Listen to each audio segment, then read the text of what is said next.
How did we get here, Pete? Dan, first of all, yeah, thanks for having me on. It's good to see you. Yeah, yesterday, that's the question. I don't know how we got here. That's kind of what we have a problem with. I don't have a good answer for you. You know, been a lot of conversations here on campus the last 24 hours, as you can imagine. And I want to make one thing clear, Dan. We have no problems with the teams that made it in. They're all great teams. Miami's a great team. Alabama's a great team. We have Texas, Vanderbilt. We're a great team. What we're so confused by and frustrated with is the process.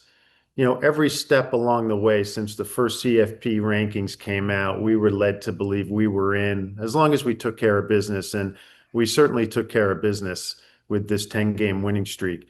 Dan, you think about that first ranking, we in Miami were both 6-2. They had obviously already beat us the first game of the year. They were 18th. We were 10th.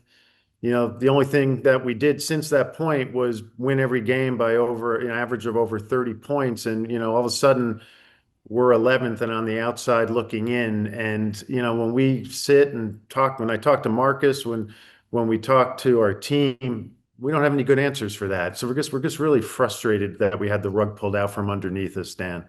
Were you able to lobby at all Sunday morning? Or had the decision been made that you were not going to make the playoffs?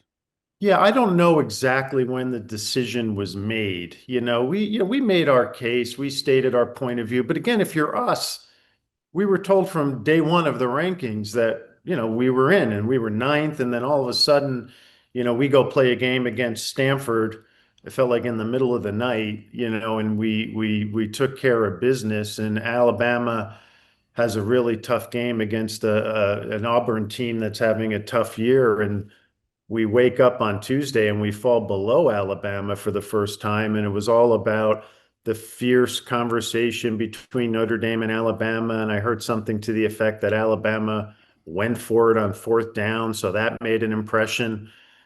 And just our heads were spinning. Like, where's the logic? Where's the rationale? Why are we being kind of punished and the only ones that seem to be moving in the wrong direction and yet winning and having an unbelievably, dominant end to the season? We're confused, we're sad, and damn, we're frustrated.